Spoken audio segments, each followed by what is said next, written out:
Hello, everybody, and happy Thursday, and welcome to another webinar from revVana. My name is Brandon Thomason. I'm the marketing manager here at revVana, and I'll be acting as the moderator for today's stream. So I'll be helping to facilitate any and all of your questions for our speaker today. Our speaker today is Derek Black, who is the head of customer success here at revVana. He has extensive experience working throughout sales ops, rev ops, and CPQ process design. And prior to joining us, he was actually responsible for the implementation of CPQ best practices across Salesforce, and he has served as a solution architect for dozens of Fortune 500 Salesforce projects, and he has over 100 total go-lives. So I'll go ahead and pass the baton over to Derek to get started with our webinar. Yeah, hi. Thanks for the intro, Brandon. Today, we're talking about these topics. So quoting professional services in Salesforce can always be kind of a tricky subject. So we're going to talk through how to use the new Salesforce Revenue Cloud product. Revenue Cloud Advanced, I believe, is the naming as of date. You may have heard it called RLM or just CPQ. Really, some of these things regarding quoting apply to whatever CPQ tool you'd be using. But I'll show you some of the neat features that are new in the Revenue Cloud Advanced versus the older Steelbrick CPQ product. Of course, you can use either one of those successfully to generate professional services quotes. We'll be talking about creating resource and revenue forecasts around projects. So when you have a quote, you kind of have maybe a framework. Maybe you have just like a single line for a type of project that you're going to have on a proposal or an opportunity, or maybe like I'm going to show you in this demo coming up, you have individual resources configured that you'll want to put hours in for project managers and solution architects and implementation engineers. Either way, revVana can use that information, whether it's a single line for a project with like dollars for a 6-month project, or it's down to, hey, I have 300 hours of solution architect time. How do I split that into a weekly resourcing plan that links to your pipeline and lets you know the demand that you have coming forward to understand if you're going to have people on the bench, if you need to hire people, that type of stuff. That's something that revVana can help you with. And by modeling that, there's actionable insights from the really rich detailed data that we can give you, where you can find what's going on. Maybe if a deal pushes and you don't have resources for a certain month, or you're suddenly going to have a lot of people on the bench, something like that. I'll show you how to use Revenue Cloud as well as revVana to get really great information for any professional services organization. So the first part here is professional service quoting and forecasting challenges. So some things people have trouble with just in general. I mean, you may say, hey, I can do a lot of this in my PSA, but typically PSAs aren't heavily linked or integrated to pipeline. So if you are managing opportunities or quotes, things like that in Salesforce, getting kind of early indicators of what types of resources you need staffed, and knowing when projects are going to be competing for resources and things like that before they're actually closed and maybe moved into a PSA. That's something that's really hard to do. In my day, a lot of times what it was is kind of swivel chairing, looking to see what's going on in Salesforce with projects that are being booked and who all the good people they're going to soak up here in the next few months, versus looking at the PSA and seeing who actually has bandwidth, who's not going to be at full util, 3-4 weeks from now, when are things going to end, and just kind of like coming up with it on my own as to how to staff a project that's in flight. And then, of course, when you're not heavily integrated, it's really hard to understand what impacts staffing and mapping resources to projects are as things maybe push out further or pull in closer. That can be really tricky to make sure that you're going to have the ability to do that, the ability to move around start dates and understand what the impact is to the people on your staff, as well as the customers you're trying to delight by bringing them a project. And then, of course, bringing some of this workflow into Salesforce gives you closer integration to revenue metrics. So understanding the total revenue for a project, the margin, revenue realization. So, hey, we thought this project at the time we booked it was going to look like we were going to get, 50 grand in the first month, 70 grand in the second month, 70 grand in the third month, 50 grand in the fourth month. We're going to wrap up. Maybe it was delayed, and you can now see the variance as build hours are being put in to understand how good were we at actually forecasting and understanding how to staff this, and if things are under or overperforming. So those are some typical challenges people have with running professional services business inside of Salesforce, or just kind of in general. But we have some cool solutions to show you how to get these things better under control. So one thing that I'm going to talk through is just how to put together professional services bundles inside of the new Revenue Cloud product. Has a pretty cool interface, which is nice, that we'll go through. You can kind of just drag and drop and point and click and add different things to different types of product scope. And with that, you can do things like attribute-based pricing. So you may have seen this in the older CPQ. This still continues through to Revenue Cloud Advanced, that you can choose different types of resources, whether it's like onshore, offshore, senior consultant, junior consultant, that type of thing, to drive pricing as well as resourcing information that you may need. Also be going through how revVana integrates very easily with whatever you're doing in Salesforce. revVana can lay on top of any object in Salesforce. And this example that we're going to go through today, we're going to be working off of the quote and quote lines object to create something like this that you'll see, where there's, hours over time, and then all the cost and margin and things like that associated with it, and just how quickly this can come together. So something that you've probably dealt with a lot in quoting this is that in Salesforce, there may be just like one line for, new project implementation. Like if you're at a software company, you're selling, like I am now at revVana, we do software and services. So we have like a line or lines for all of our software products, and we just have one big line item that's, $60,000, $80,000 for the whole implementation.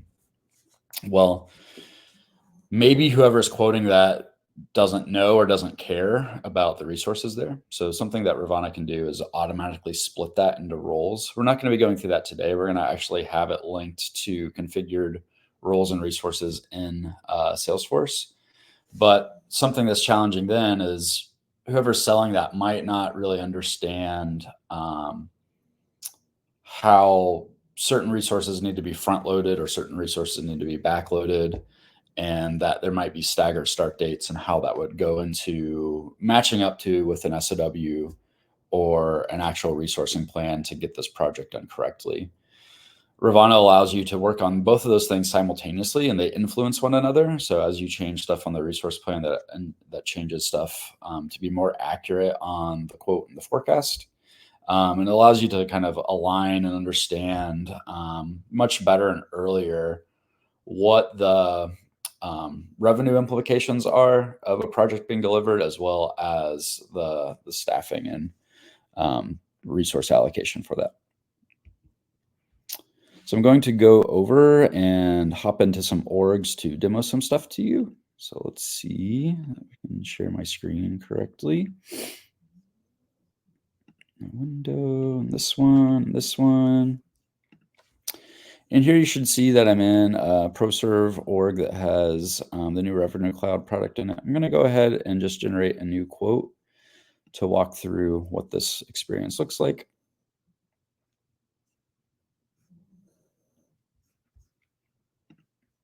So here I just need to give it a name.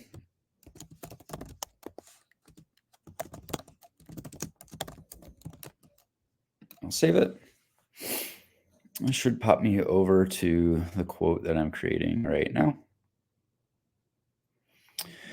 One thing to note about the new Revenue Cloud product is you'll notice that I didn't have to enter like an opportunity or an account. Of course, that's always been true of the SteelBrick Salesforce CPQ, but it was sometimes tricky to just manage a quote that's not related to an opportunity in that older product. And this one, they've really decoupled it. There's really no need to have an opportunity for quoting. If you do want one, of course, they can integrate and sync to one another. I'm going to skip over that today, but this is kind of a fundamental difference in the architecture of the two products. The product catalogs are also slightly different too. So they allow you to just generate specific catalogs for specific practices or products. So here I have 4 different product catalogs that I might want to choose from. And this is a professional service focused org. So do I want an AWS project? Do I need a Google Cloud project?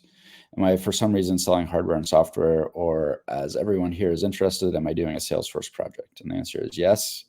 Doing a Salesforce project. So I'll choose that one.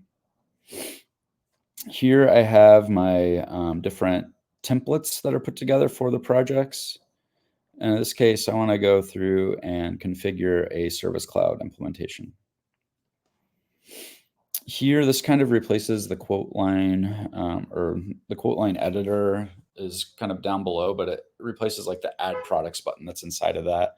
It's a little more intuitive on how you get to add products to things. And you can look at different types of attributes here that will kind of fuel different decisions that may impact the project delivery. And you can pre-select kind of like you would in most CPQ systems, different products in this bundle to say, hey, here's what I need allocated to it. You can even, of course, go in and configure further what sort of resources you need here. They have configured extended care versus basic resources, and then resource locations on-site, offshore, remote. As you change these things, this can indeed update the pricing that's available for it. So I'm going to save these options. I'm going to save this configuration. I think I added it to my quote. Maybe I didn't. I might have to add it here in a second. Yeah, and I'll go ahead and add this. You can see I have a new line item count here. And I'll save the quote. So this brings together and pulls in all of the things that I selected earlier.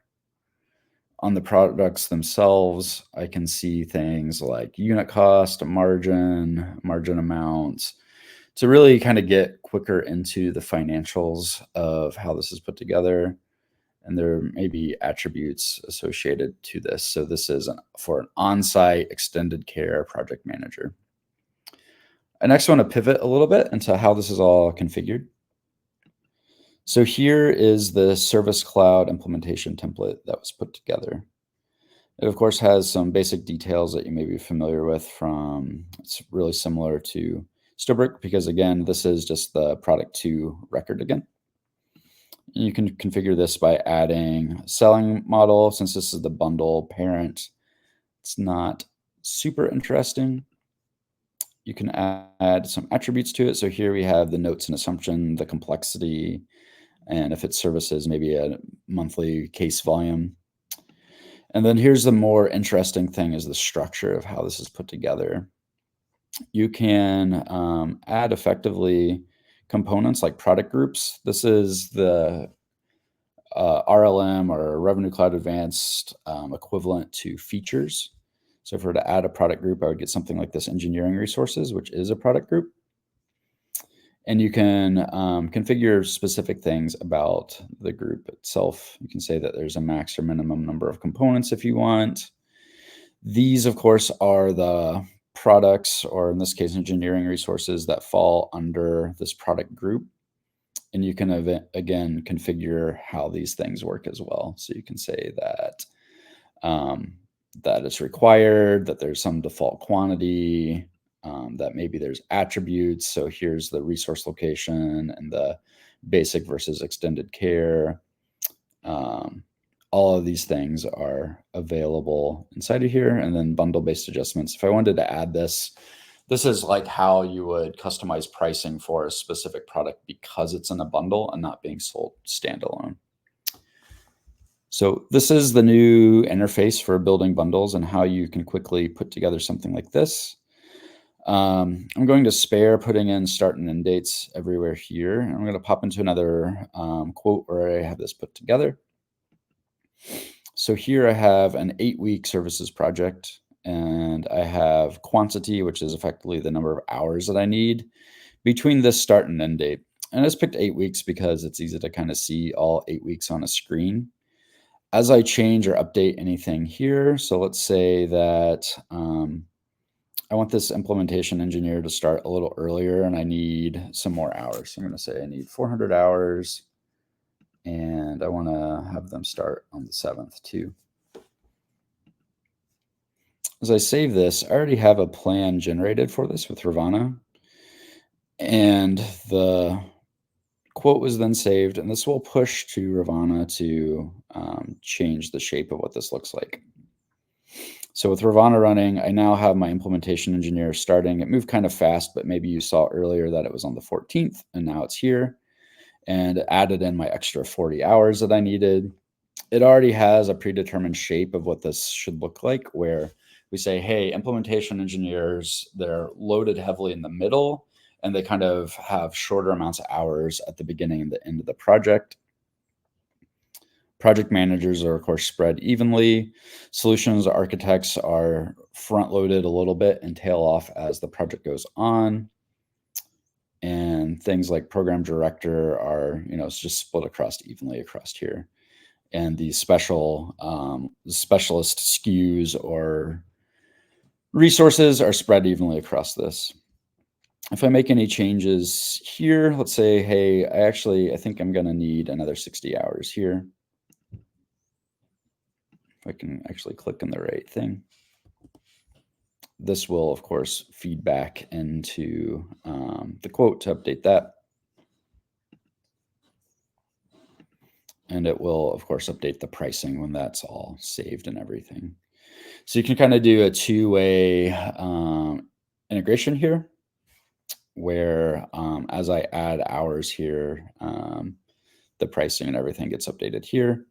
So if you are pushing like a practice lead or practice director to maybe put in some assumptions around how they think they can staff and what they need to successfully do a project, that can feed back into the commercials of the quote.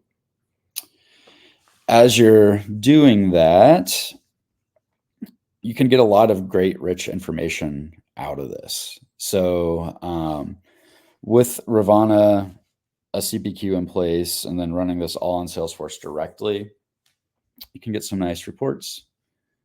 I need to refresh my dashboard, it looks like, to get this other one, where you can understand the monthly project revenue forecast. So hey, here are my specific projects, and here's the amount of revenue that I'm going to see from them week over week or month over month, whichever you want to report on.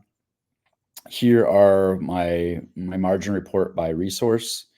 So I can see that I'm making a good deal of money on solutions architects and implementation engineers. And an important thing too is forecast versus availability.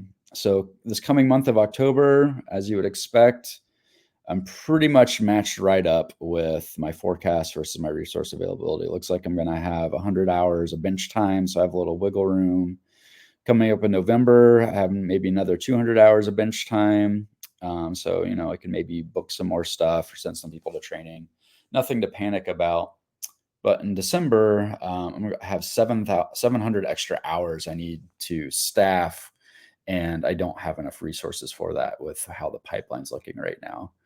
So I might need to hire some people. I might need to find subcontractors. And then I can see that if I keep my current staffing through the rest of the year, that we don't have enough pipeline to keep these people busy for March, April, May, June. So, I got to do some marketing, got to do some events, got to fire some people, got to figure something out to make sure that I'm not burning spend here.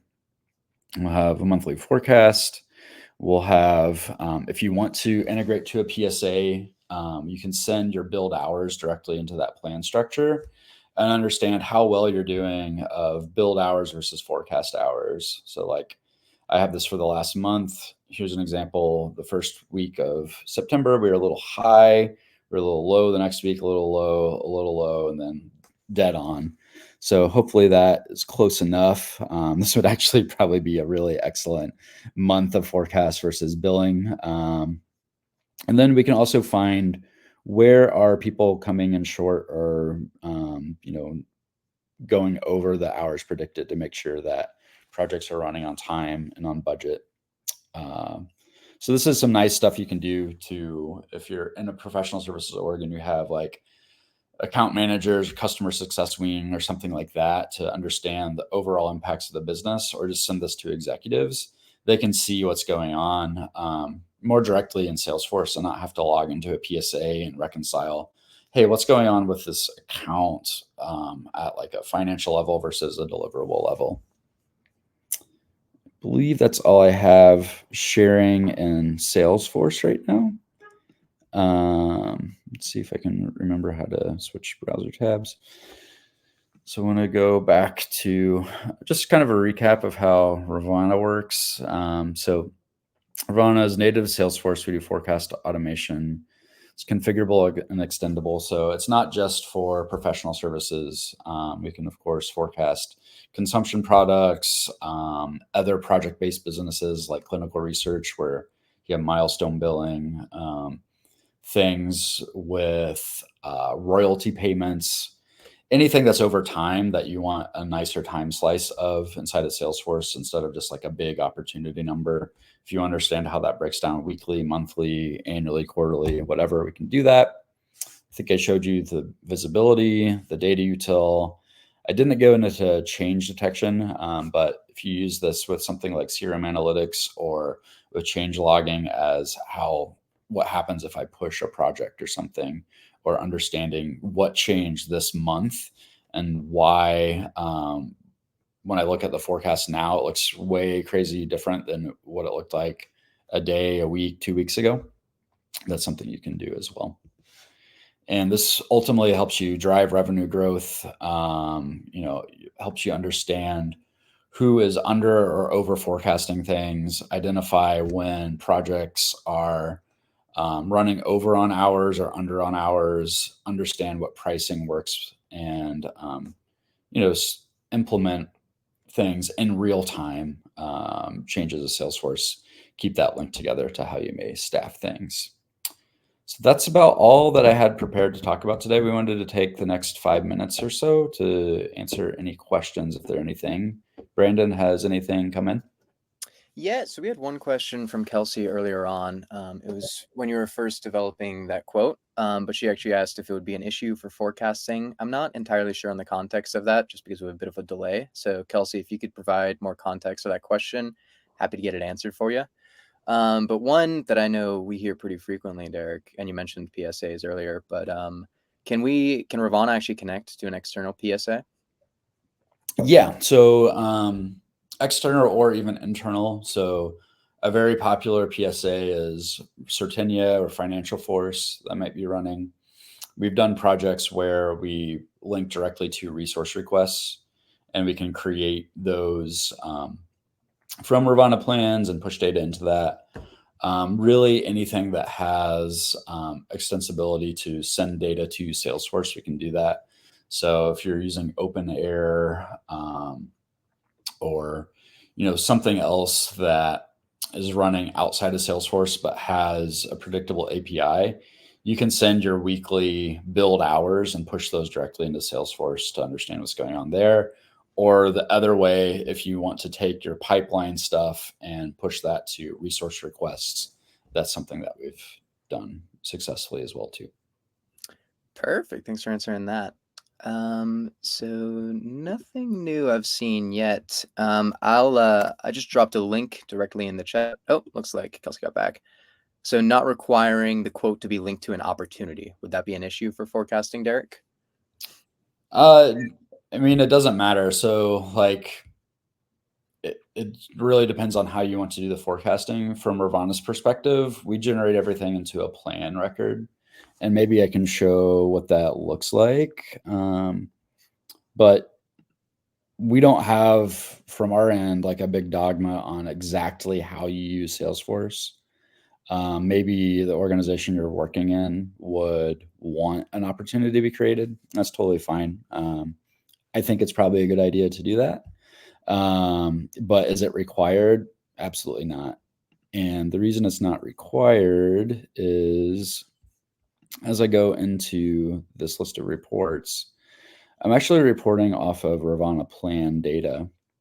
And the plan gives you a forecast, and it's neither a quote nor an opportunity, but we can link to either one of those things. It is its own set of objects that records everything. So this plan is what's actually going to the report to get this monthly profit forecast. And it's looking at the plan lines and plan line item schedules that are in this case, weekly slices of what's going on for this project. So we can generate these off of just quotes. We can generate these off of opportunities. We could generate them off of both of them. We often have worked with people that are doing stuff with custom objects, like they have a project object with resources on it. We can do the same thing there. So from our standpoint, you would use the plan to forecast, and then that can be linked to whatever. And you can kind of choose your own adventure on what you're going to have for compliance and best practices. Of course, if I'm going to talk from a Salesforce standpoint, the best practice would be to have an opportunity there, but that just doesn't always work for every type of business. So I'm not going to strangle anyone and tell them that they have to do things the Salesforce way. But from all my experience working in different orgs, I would highly recommend that you do use opportunities as well. Awesome. Thanks for walking us through that, Derek. Cool. Yeah, and I dropped a link. So if anyone's curious on how revVana can help forecast services for your custom Salesforce org, make sure to schedule some time, book some time to talk with our team. And that link should be in the chat. But besides that, thank you so much for being here today, Derek, walking us through. That was a great webinar. And thank you for everybody attending. Hope you all have a great rest of your week. No problem. Thanks, everyone. Bye. Thanks. Bye.